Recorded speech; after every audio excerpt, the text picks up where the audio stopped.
रूस और चीन की साम्यवादी क्रांति और कार्ल मार्क्स और लेनिन के हजारों वर्ष पूर्व वैदिक संस्कृति में गरीब और मजदूर की चिंता की गई थी। वेदों में ऐसे अनेक मंत्र हैं जिसमें श्रमिक वर्ग और गरीब की मदद न करने को क्रूरता कहा है। वैदिक अर्थव्यवस्था कहती है, हमारा मूल मंत्र हो कि मेहनत करने वाला कोई गरीब न हो। मेहनत चाहे शारीरिक हो या बौद्धिक, कष्टदायक आर्थिक विषमता न हो, किसी के पास धन की इतनी कमी न हो कि उसका विकास रुक जाए, और न ही किसी के पास धन इतना अधिक हो कि वह विषयी तथा आलसी बन जाए। ऋग्वेद का मंत्र है, नवा उदेवाहा क्षुधामिद्वधम ददुः, देश में कोई भी भूखा प्यासा न रहे। अथर्ववेद का मंत्र है, समानी प्रपासः वो अन्न भागः, सभी मिलकर खाएं पिएं, अर्थात भौतिक आवश्यकताएं सभी की समान हो। ऋग्वेद का मंत्र है, केवलाधो भवति केवलादि, अन्य लोगों के भूखे रहते जो केवल अपना पेट भरता है वह पाप और अन्याय करता है। महर्षि मनु ने लिखा है कि गृहस्थी स्त्री पुरुष बाहर से आए हुओं को तथा अपने पर आश्रितों को पहले भोजन करवा के फिर स्वयं भोजन करें, ऐसा भोजन उनके लिए अमृत समान होता है।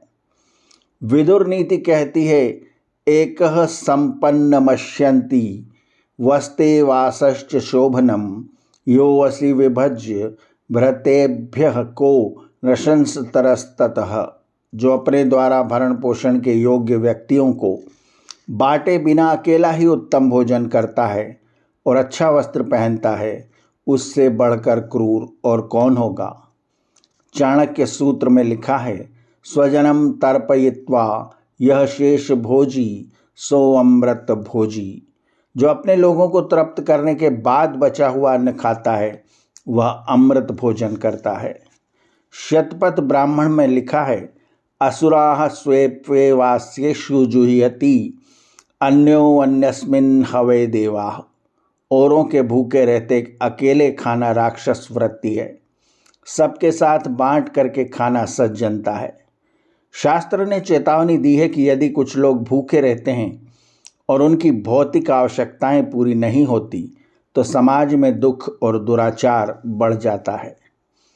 पंचतंत्र में कथा है, बुभुक्षितः किन्न करोति पापम क्षीणाः नरा निष्करुणा भवन्ति, भूखा आदमी कौन सा पाप नहीं कर सकता, अर्थात बड़े से बड़ा अपराध भी वही कर सकता है जिसके पेट में अन्न न पड़े, तो बड़े से बड़े महापुरुषों का धैर्य भी डांवाडोल हो जाता है। आचार्य चाणक्य ने लिखा है, अपुत्रस्य गृहं शून्यं दिशः शून्यास्तु अबान्धवा मूर्खस्य हृदयं शून्यं सर्वशून्या दरिद्रता। संतानहीन मनुष्य को अपना घर सूना लगता है। जिस मनुष्य के संबंधी या मित्र न हो उसे घर से बाहर सूना सूना लगता है। ज्ञानहीन मनुष्य का हृदय सूना रहता है, किंतु गरीब के लिए तो सब कुछ ही सूना सूना रहता है। अथर्ववेद का मंत्र है, परोपेह्या समृद्धे वितेहेतिम नयामसी वेद त्वाहम निमीवंतिम नितुंदती मराते। ओ दरिद्रता, तू दूर जा, परे भाग जा, हम तेरे ऊपर वज्र से प्रहार करते हैं। हम जानते हैं तू सब प्रकार से निर्बल करने वाली है, नाना प्रकार से पीड़ा देने वाली है। अतः सरकार और समाज की यह सर्वप्रथम जिम्मेदारी है कि राष्ट्र से गरीबी और अभाव को दूर रखें। स्पष्ट है कि वैदिक अर्थव्यवस्था और वैदिक काल में कोई गरीब नहीं था, कोई दुखी भी नहीं था। यहाँ पर शोषण का भी नामो निशान नहीं था। सब लोग सर्वे भवन्तु सुखिनः सर्वे सन्तु निरामया पर विश्वास करते हुए जीवन व्यतीत कर लोक और परलोक सुधारने का यत्न करते थे, और इसीलिए चारों ओर प्रसन्नता और सुख था।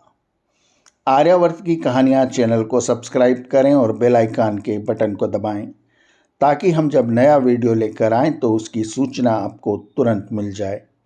धन्यवाद। नमस्ते।